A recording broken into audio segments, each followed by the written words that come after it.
hashtag 150, Apocalipse, estudando as profecias.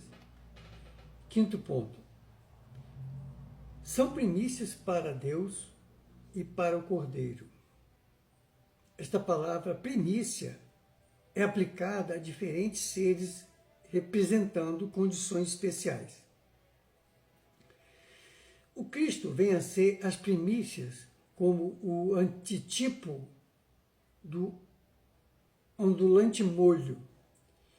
Os que primeiro receberam o Evangelho são chamados por Tiago primícias, capítulo 1, versículo 18, da Epístola de Tiago.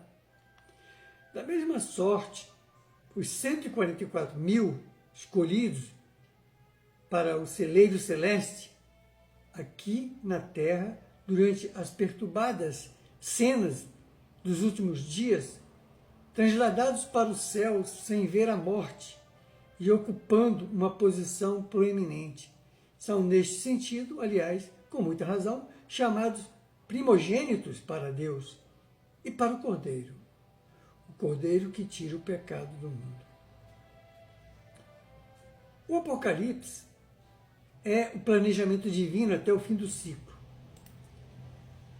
Na sua infinita caridade, Jesus nos deixa todo este arrazoado, indiscutível, irretorquível, inquestionável. Estejam bem percebidos todos nós. Ninguém pode ignorar a lei. Aqui, nos tribunais do mundo, dizem, ninguém pode alegar ignorância da lei. E o que é que vamos ouvir diante da lei divina? A lei que rege o cosmos, que rege o planeta e os demais mundos que rolam no infinito.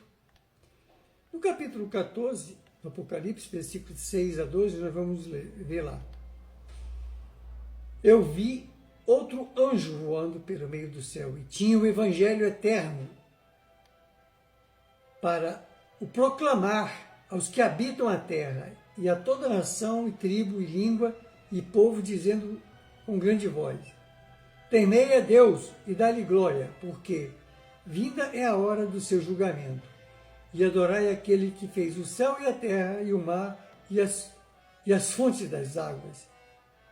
E o outro anjo seguiu dizendo: caiu Babilônia, aquela grande cidade que a todas as nações deu de beber o vinho da ira da sua prostituição.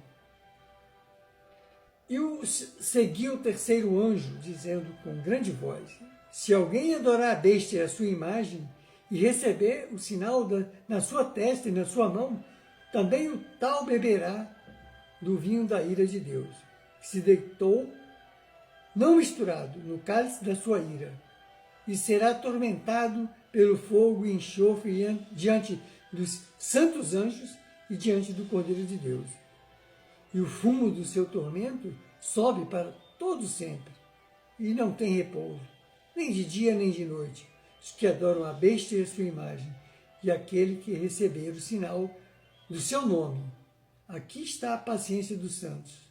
Aqui estão os que guardam os mandamentos de Deus e a fé do Cristo Jesus. Bom, é a primeira mensagem. Outra cena, outra sequência de acontecimentos proféticos é apresentada neste versículo. Sabemos que assim é porque os versículos precedentes deste capítulo descrevem um grupo dos remidos no estado imortal. Uma cena que constitui uma parte da sequência profética que começa com o primeiro versículo do capítulo 12 do Apocalipse e com o qual termina essa sequência de acontecimentos, porque nenhuma profecia vai além do estado imortal. E sempre que numa série de profecias somos levados até o fim do mundo, sabemos que a série termina exatamente aí. As mensagens descritas nestes versículos são conhecidas como as mensagens dos três anjos do Apocalipse, capítulo 14. Primeira, segunda e terceira, pela própria profecia, porque o último é distintamente chamado o terceiro anjo, onde se conclui que o precedente era o segundo e o anterior, este é o primeiro anjo. Estes anjos são evidentemente simbólicos, porque a obra que lhe é atribuída é o de pregar o evangelho eterno ao povo.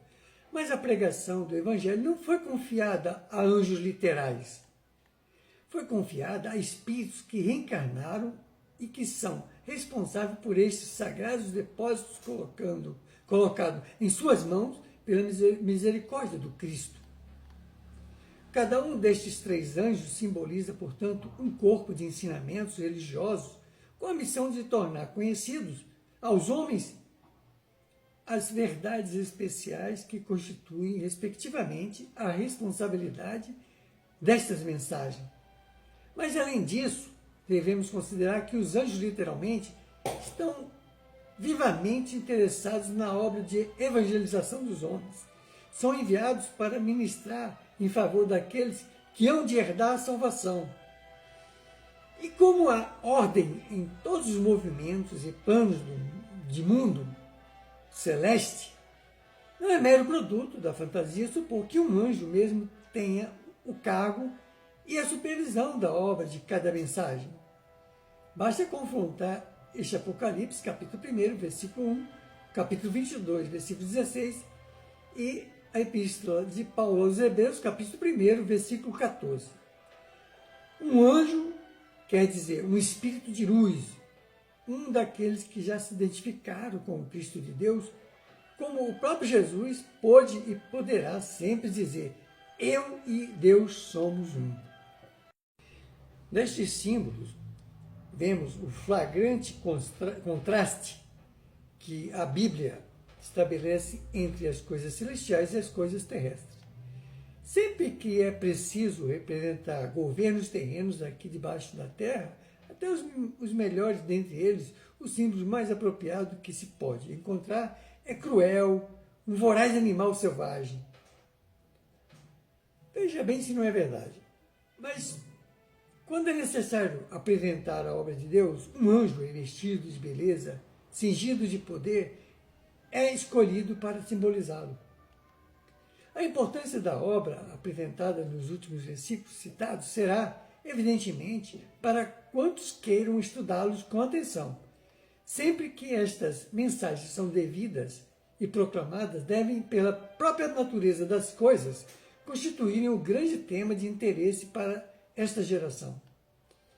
Não queremos dizer aqui que as grandes massas da humanidade, que então vive, lhe preste atenção, porque em cada época do mundo a verdade presente para este tempo tem sido geralmente desprezada. Mas constituem o tema a que as pessoas prestarão mais viva atenção se estiverem despertas para o que diz respeito aos seus mais altos e sagrados interesses. Quando Deus manda aos seus ministros que anunciem ao mundo que é vinda a hora do seu julgamento, do seu juízo, que Babilônia caiu, e todo aquele que adorar a besta, sua imagem, terá de beber do vinho que se deitou, não misturado no cálice da sua ira, aliás, ameaças mais terríveis do que qualquer outra que se possa encontrar nas escrituras da verdade, ninguém, a não ser com o perigo da sua própria alma, pode considerar estas advertências como não essenciais e passá-las assim por alto, com negligência, sem nenhuma atenção. Seguimos na próxima hashtag.